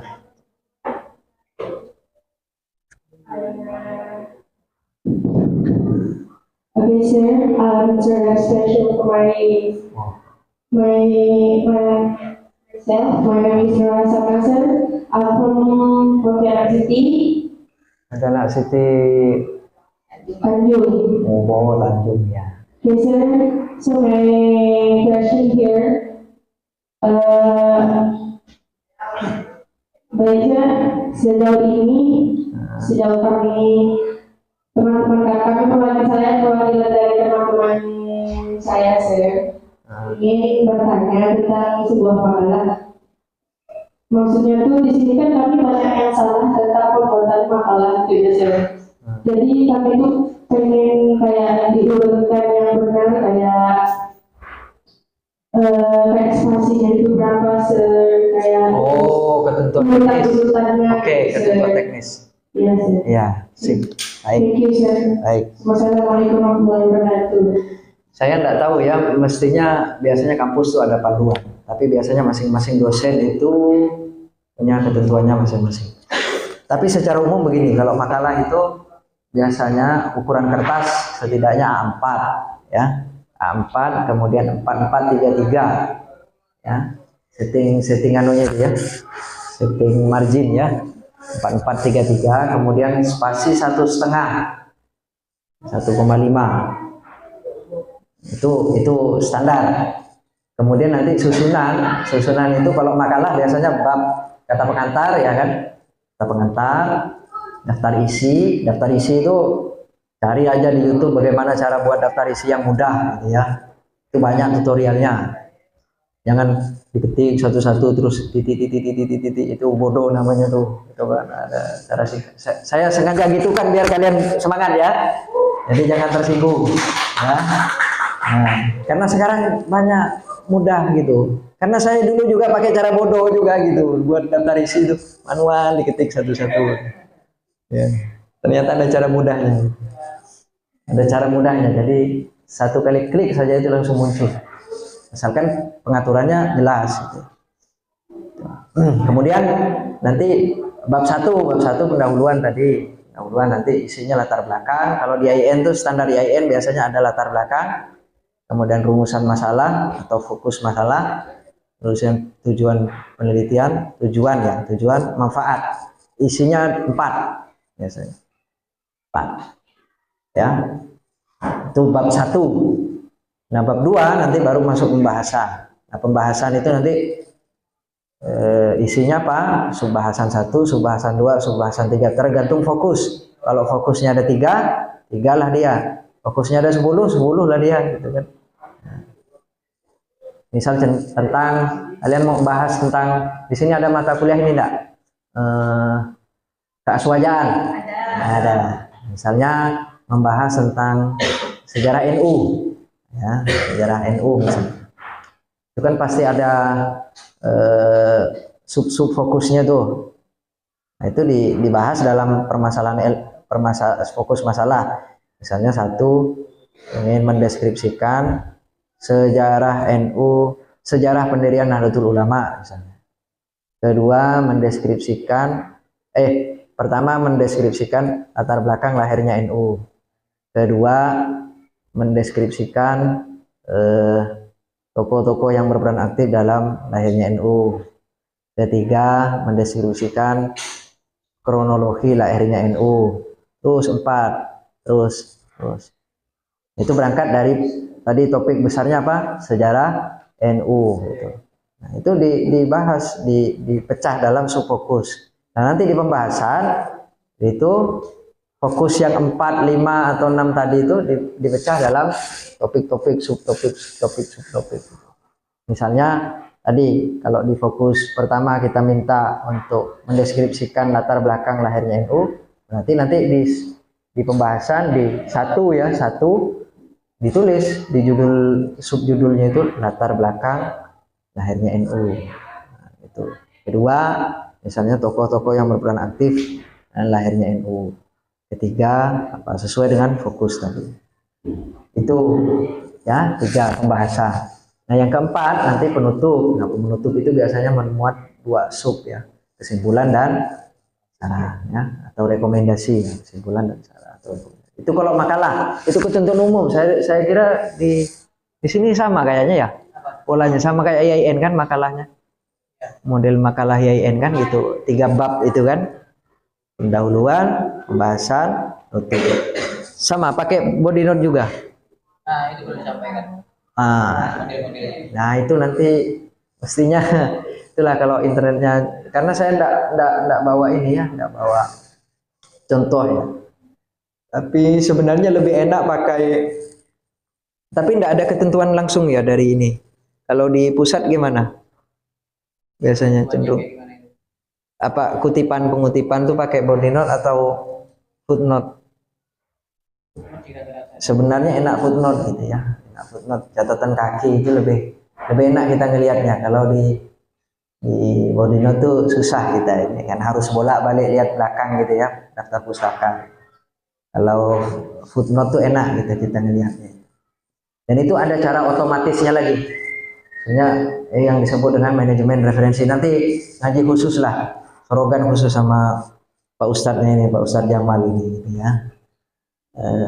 Sebab kalau undang saya lagi berat ya, atau nanti belajar sama YouTube gitu, itu mudah kok. Jadi ada beberapa aplikasi yang mungkin bisa kalian pakai, misalnya kayak Mendeley atau Zotero ya. Kalau saya biasa pakai Zotero. Jadi kadang saya di aplikasi itu untuk mempermudah saya biasa menginput referensi itu, biasa jika saya baca buku misalnya atau menemukan jurnal, itu biasa saya input di situ, masukkan di situ ya. Tinggal ketika misalnya saya mau nulis makalah atau artikel, tinggal saya panggil aja dengan ngetik judulnya saja atau nama penulisnya, dia muncul nanti. Tinggal kita ketikkan, kita ngutip halaman berapa, dah muncul langsung footnote-nya, daftar pustakanya, nggak perlu kita ngetik karena sudah akan muncul secara otomatis di belakang. Kalau selama ini kalian gimana? Kopas, ya kan? Kopas kutipan, nggak kalian cek lagi kan?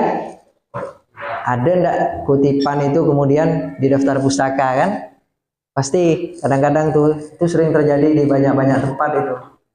Di kutipannya ada, misalnya di pembahasan ngutip Jamaluddin, tapi dicari daftar pustaka nggak ada. Budak tuh nggak ada gitu, tak muncul. Gitu. Namanya tak jujur namanya gitu. Kadang daftar pustaka tak ada, isinya ada. Itu. Jadi kalau bisa jangan dilakukan ya. Banyak hal. Memang ya kalian kan masih semester 1, semester 3. Saya dapat manajemen referensi itu, dapat materi Zotero Mendeley itu S2, enggak ke bodoh badal gitu Pak. Nah, kan gitu. Ya satunya dulu pakai cara manual lah, telek gitu. Ya. Bahkan sampai saya nulis skripsi pun ya masih cara manual gitu. Ketik langsung. Setelah tahu manajemen referensi Zotero Mendeley gitu dulu pakai cara-cara bodoh ya gitu kan. Padahal Zotero Mendeley itu udah ada sejak lama gitu. Udah ada sejak lama, kita kuliah itu sudah ada. Barang ini. Cuman nih dah karena kita ini bodoh banget gitu ya, nggak tahu gitu kan. Makanya justru kalian ini lagi-lagi karena saya sudah kasih kuncinya gitu ya. Saya tidak pengen kalian ini sebodoh pada saya gitu Pak gitu. Jadi ya biarlah kita yang merasakan pengalaman pahit itu. Jadi karena kalian yang sudah dapat kuncinya ini ya jangan sampai melakukan hal yang sama gitu. Nah, itu tadi. Jadi kalau di laptop saya itu kan di HP saya ini saya juga install Zotero. Jadi saya tahu apa, misalnya saya ketemu buku atau membaca buku, kemudian saya input di sini gitu. Jadi beberapa buku yang pernah saya baca itu saya inputkan di situ. Jadi suatu saat misalnya saya butuh untuk saya panggil untuk sebagai referensi, itu saya nggak perlu nyari-nyari lagi gitu. Karena saya sudah pernah baca. Nah, manajemen referensi itu untuk apa? Untuk menghindari kesalahan kutip atau kesalahan menuliskan judul. Itu juga berpengaruh terhadap sitasi. Kalau di jurnal itu kan sitasi, sejauh mana misalnya artikel kita kutip orang. Nah, nanti kalian bisa cek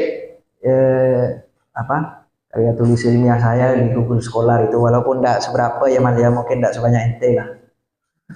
Saya hanya punya 5 saja, 4 atau 5. Itu pun dulu waktu tugas kuliah S2. Sekarang sebenarnya pengen juga nulis jurnal, cuman belum sempat nih gitu ya. Masih banyak menggarap tulisan-tulisan yang lain. Nah, itu ada, nanti kalian bisa cari Google Scholar saya itu Ahmad Fauzi, ketik aja di Google Cendekia itu ada, nanti di situ ada beberapa artikel saya, baik itu yang saya tulis sendiri atau ditulis secara tim, rombongan gitu ya, berkelompok, itu ada. Itu ya terkait dengan apa tadi, struktur penulisan makalah secara umum, begitulah dia. Tinggal nanti hal-hal teknisnya soal pengutipan dan sebagainya itu terus disempurnakan. Setidaknya gini deh, kalian itu mengutip sesuatu itu kuncinya paham, tahu sumbernya dari mana gitu. Enggak kemudian kalian kutip dari bab 1 sampai bab 3, kemudian ketika ditanya presentasi bingung gitu Pak, angak-angakan gitu Pak. Nah, itu yang enggak bagus gitu ya. Dan itu dulu pernah kita lakukan kan, waktu di kelas itu saya sering dulu buat nangis orang itu gara-gara itu, kutipannya enggak jelas ya, asal jeplak aja gitu kan. Nah, kita punya bukunya kan. Makanya budak-budak tuh dulu jarang misalnya presentasi itu makalahnya dikasih sebelumnya, itu jarang. Karena kalau dikasih sebelumnya itu sakit kita kena tanya katanya kan. Jadi dikasihnya mendadak gitu. Pada saat presentasi baru dibagikan lewat HP atau di print dulu, zaman kita itu kan dibagikan satu-satu. Itu karena khawatir ditanya gitu. Kalau saya malah suka aja gitu kerjakan orang, nangiskan orang dulu sampai berdebat. Inilah yang berdua nih kerjanya dulu. Berdebatkan orang, kalau enggak sampai nangis budak itu enggak. Ya, tapi biasa gitu. Tapi kita berusaha untuk bukan hanya sekedar, bukan menjatuhkan kawan sebenarnya, tetapi bagaimana kita kemudian menguji gitu. Kemudian menciptakan suasana aktif di dalam kelas itu melalui diskusi dan sebagainya, itu kan aktif. Lagi dengan di era sekarang sebenarnya kita dengan referensi yang mudah, tadi saya katakan iPusnas, ada Z Library, ada iJakarta dan sebagainya, aplikasi-aplikasi yang menyediakan referensi secara gratis, sangat-sangat mudah. Dulu dek saya di kampus itu rajin deh ke perpustakaan tuh, tanyalah dia nih, bukan rajin cari cewek, referensi kita gitu ya, sambillah nelek-nelek sedikit gitu kan, mana nih yang cantik gitu kan. Ya biasalah itu sambil menyelam minum extra jos gitu kan, biasa ya. Itu biasa gitu ya. Tapi semenjak kita tahu bahwa ada aplikasi dan sebagainya, itu sudah sangat jarang sekali kita berkunjung ke perpustakaan. Paling numpang ngopi ya, tempat mengaan tuh kan di IAIN. Jadi gitu ya. Jadi manfaatkanlah sekarang teknologi dan sebagainya untuk menunjang pembelajaran kita. Ya, bahasa Inggrisnya, bahasa Arabnya sudah bagus, tinggal dikembangkan saja gitu ya. Anda punya kemampuan bahasa yang luar biasa. Nah, hari ini ya itu menjadi sesuatu yang sangat bermanfaat untuk pengembangan potensi diri gitu. Jadi Anda boleh tinggal di Kubu Padi, di Tanjung Raya, di Beting, di mana-mana lah boleh. Tetapi visi Anda, visibilitas Anda itu, kemudian wawasan Anda itu harus global, harus mendunia, ya, harus kaya gitu ya. Jangan hanya ibarat kata dalam tempurung saja. Itu saja mungkin pesan, bukan pesan terakhir ya, tapi quote dari saya. Terima kasih. Monggo ada yang lain, silakan. Apa cukup ya? Terus bro.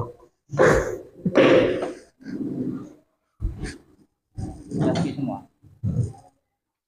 Internetnya aduh. Inilah ya, kita kadang jadi musyrik kecil ini. Seolah-olah tanpa internet ilmu kita jadi hilang gitu ya.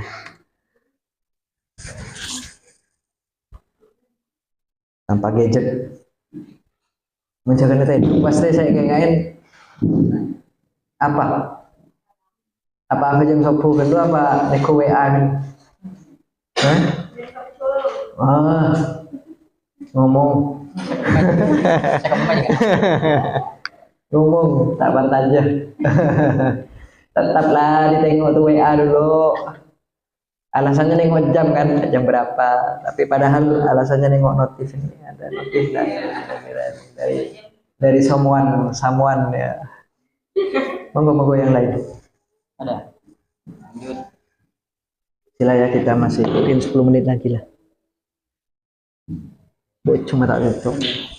Ini Pak pertanyaan saya. Terkadang itu Pak yang kebanyakan mahasiswa itu termasuk Anda ya.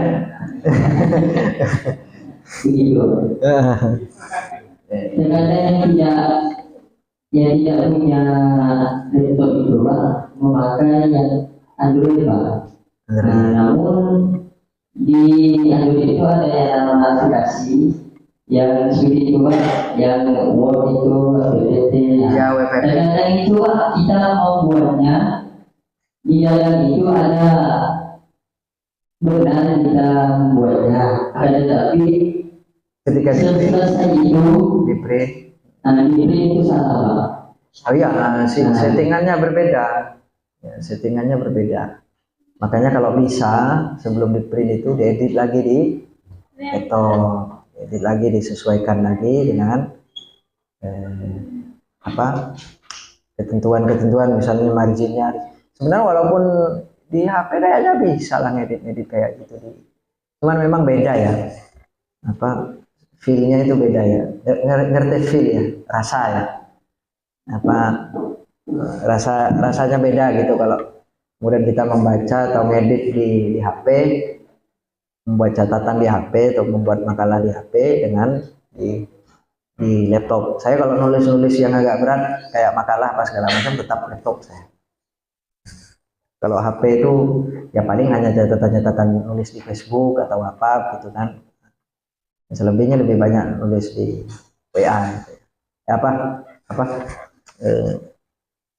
Laptop karena memang lebih besar kan, kemudian lebih lengkap, toolsnya lebih enak dilihat. Saran saya gitu aja, kalau misalnya Anda punya laptop, nanti sebelum di print atau apa diedit dulu dengan laptop kawan gitu, pinjam lah. Masa Anda ada kawannya yang mau pinjamkan, kan itu keterlaluan banget gitu ya, namanya enggak setia kawan. Saling bahu membahu, bantu. Kawan kita dulu juga ada kan yang begitu kan, dia enggak punya laptop tapi karena dia berusaha dan sebagainya itu bisa ya. Saya kira itu ya, itu tidak bisa menjadi alasan lah sebenarnya. Yang lain. Masih ada. Di sini yang ngajar keaswajaan siapa? Oh, Pak Kiai langsung. KNU-an juga? Islam Nusantara juga? Ya. Bener lah. Enggak sesat berarti.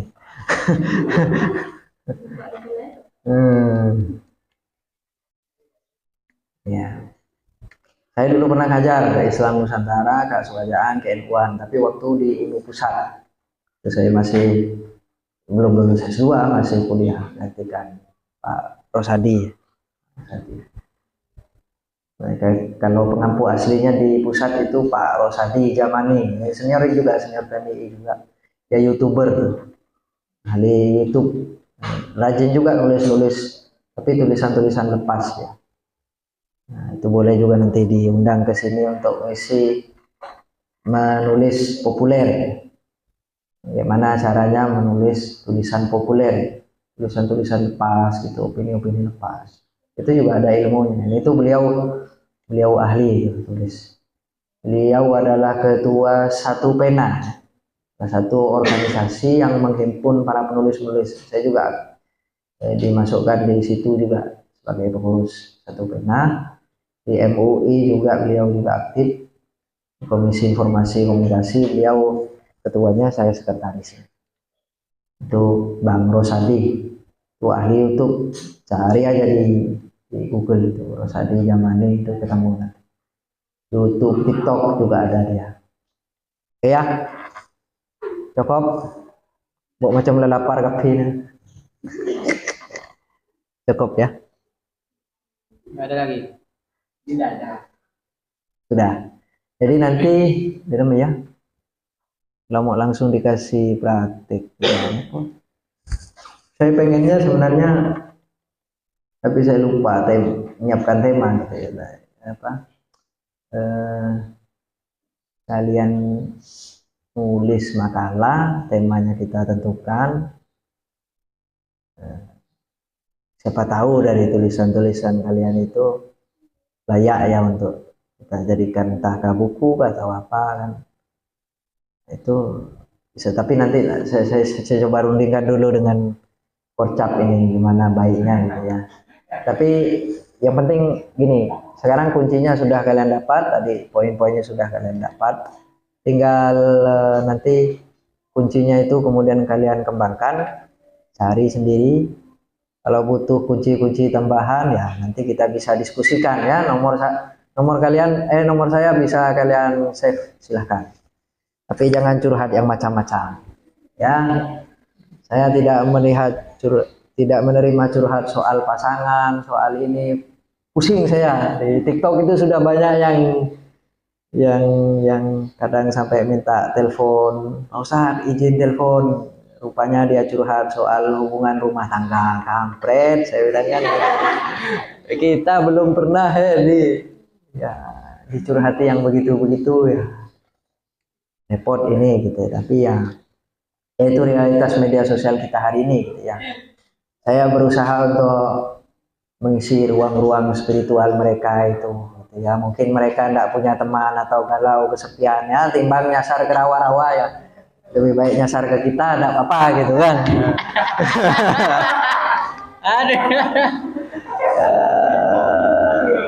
Itu ya. Ya iyalah kita. Setidaknya kita menyelamatkan itu domba-domba tersesat. Ya, terima kasih ya. Saya senang. Saya orangnya memang harus dipancing gitu ya. Kalau obrolan hanya sekedar nanya kabar, lah itu ya akan garing bagi saya. Tapi kalau anaknya senang diskusi dan sebagainya, itu saya sangat senang.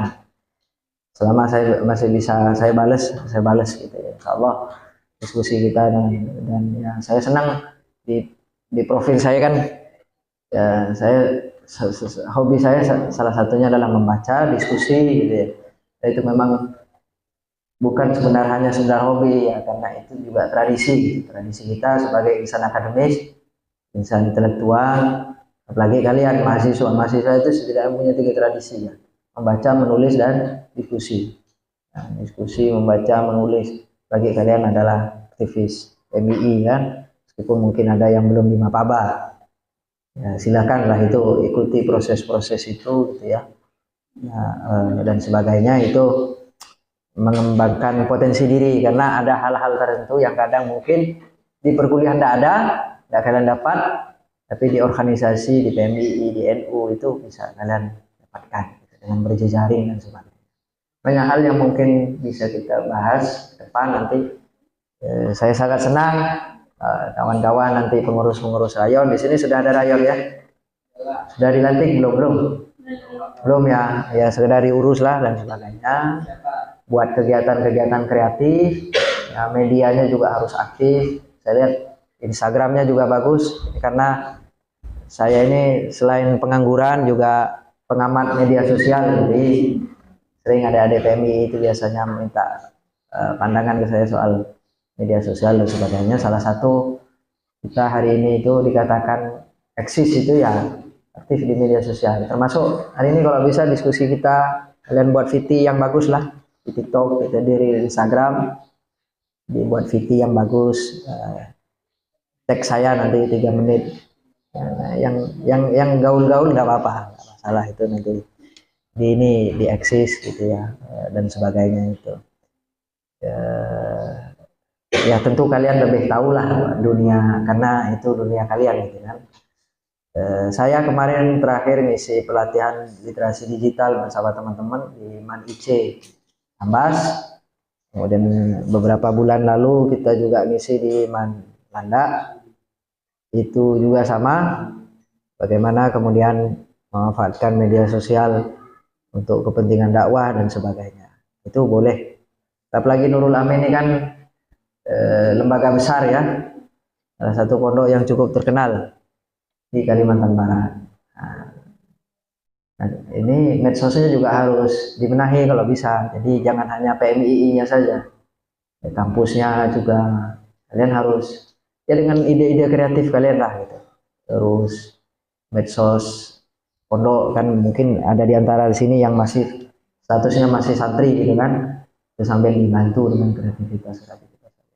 Saya mungkin akan bisa memberikan rujukan-rujukan bagaimana kemudian ada beberapa pondok di Jawa sana yang mungkin kecil gitu ya, santrinya tidak banyak gitu, tapi karena medsosnya aktif, terus kiainya juga menjual gitu ya, medsosable atau instagramable gitu ya, atau itu kan kita tergantung gimana kita mengemasnya gitu kan. Nah, itu bisa kita kemudian branding. Medsos ini kan salah satunya sarana kita membranding diri. Branding itu positif, kita membranding diri itu positif gitu ya, bukan riak ya, bukan riaan nas, tapi kita apa positif gitu. Tentu dengan kreativitas kita, inovasi kita gitu. Makanya salah satu temanya kan bagus tuh, salah satu melalui kreativitas apa karya tulis ilmiah kita meningkatkan mahasiswa yang mewujudkan mahasiswa yang apa tadi inovatif kan. Itu tadi melalui karya tulis ilmiah, poster dan sebagainya. Jadi saya tantang juga nih nanti medsosnya PMI Syafi'iyah followernya harus 1000 di semua platform, bisa nggak kira-kira? TikTok bisa. Siapa pengelola TikToknya siapa? Nanti dikelola ketua rayonnya semua pusing. Jangan gitulah ya. Belajar, kalian harus juga belajar. Semuanya harus belajar. TikTok, Instagram, Facebook itu harus dikelola. Nanti kita bisa diskusi di forum yang lain nanti. Itu tema yang lain ya. Nanti kita bisa buat pelatihan literasi digital di kesempatan lain. Insya Allah. Terima kasih. Saya sangat senang. Terima kasih kepada pengasuh, kepada Korcap yang sudah memberikan kesempatan saya untuk berbagi di forum ini. Mudah-mudahan ini menjadi manfaat untuk kita semua dan menjadi motivasi lah untuk adik-adik, sahabat-sahabat bisa bergerak lebih kencang lagi. Ya, salam pergerakan. Salam pergerakan. Salam pergerakan. Ya, nanti itu untuk closing itu nanti terakhir ya. Nanti kita berdiri kita buat video ya. Nanti yel-yelnya siapa kita? PMII ya, NKRI, harga mati, Pancasila, jaya, jaya, jaya 3 kali gitu ya. Terus nanti terakhir salam pergerakan ya. Salam pergerakan langsung jawab zikir amal soleh. Untuk buat fiti ya, untuk buat fiti nanti di akhir. Terima kasih. Ucapkan terima kasih pada semuanya. Mohon maaf apabila ada salah kata, salah ucap, minta maaf, minta ampun kalau bahasa orang Melayu. Yang baik datangnya dari Allah SWT, yang buruk itu datang dari Al-Fakir ibadi. Adhanallahu iyyakum ajmain wallahu muwaffiq ila aqwamit thoriq. Assalamualaikum warahmatullahi wabarakatuh. Terima kasih disampaikan kepada Di stop materi workshop karya tulis ilmiah. kamera, di stop. Mudah-mudahan setelah ini